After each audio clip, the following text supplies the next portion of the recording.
ஆசீர்வாதம் ஆசீர்வாதம். ஆச்சாரமான ஆளாதான் இருக்கேன். பிராமணாட எப்படி பேசணுமோ அப்படி பேசணும். வாய் பொத்துடா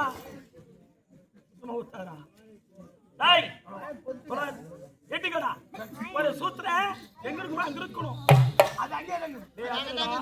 சூத்திரண்டா காய்ந்த உலகத்தான். சரிங்க. பிராமணா எப்படி பட்டுவா? கூத்த குலத்தா, உயிர் குலத்தா, கூத்துரு குலத்தா, உண்டிவா எப்படி பேசணும்?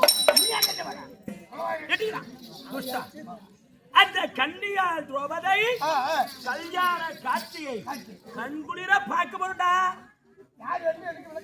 தெரியாதுன்னு சொன்னாலவா தெரியும். நோக்கு யாருக்கு தெரியல. அந்த திரௌபதி எப்படி மட்டும் தெரியுமோ? ஆமா, அந்த திரௌபதி எப்படி தெரியுமோ? அந்த மாங்குளிரை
ஒரு பிராமணத்துல என்ன பண்ற பின்னாடி நோக்கு. எப்படி காரியா போறியா? உன் பின்னாடி நான் வரேன். இல்ல அந்த திரௌபதி எப்படி வந்து தெரியுமோ? உனக்கு தெரியுமோ? மான் துளிரை போன்றவளா? மான் துளிர் என்றால் அதிகாலை நேரத்திலே சூரியன் உதயமாகுவார் அல்லவா? ஆமா, அந்த சூரிய பகவானுடைய கதிரானது அந்த மான் துளிர் மீது பட்டவுடனே எந்த நிறம் தோற்றுமா? பொன்னிறமாய்ந்தவளா அந்த திரௌபதி.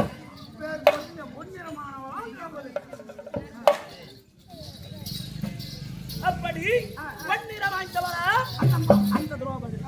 அப்படி மட்டும் கல்யாணம்டா, எனக்கு கல்யாணம்டா, அவனுக்கு கல்யாணம்டா. ஆமாண்டா. ஆமா, அந்த அம்மா என்ன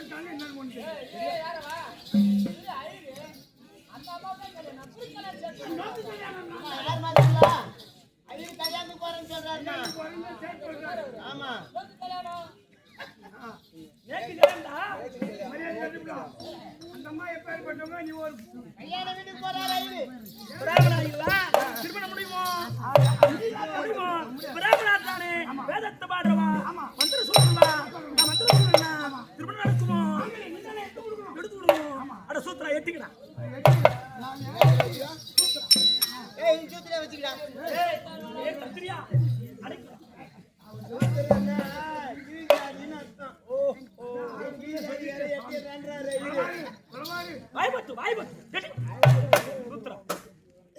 ஒரு பிராமணா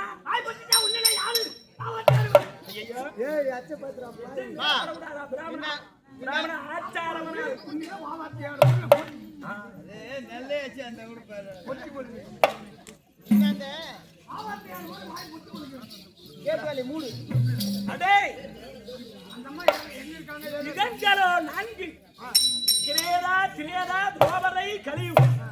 இந்த கிரேதா யுகத்திலே ஒரு பெண் பிறந்தார். அதர்வத்தை அழித்து தர்மத்தை நினைத்து ஏற்படை சாடலிலே பூமியிலே இருந்து ஒரு பெண் பிறந்தாராம். அவள்தான் சீத விராட்டி. கொடுத்தாள். ஆனால் இந்த துரோபதா யுகத்திலே ஒரு பெண் பிறந்திருக்கா. யார் தெரியுமா? துரிநாதி குட்டத்தை அழிக்க. யாரு? துரிநாதி குட்டத்தை அழித்து அதர்மத்தை அழித்து தர்மத்தை நாட்ட இந்த பூமி தானம் தீர்த்திட புண்ணிய தெய்வமாய் அவதரித்திருக்கிறாள். அவள்தான் துரோபதா. அது மட்டுமா? எங்கு செல்ல வேண்டும் தெரியுமோ?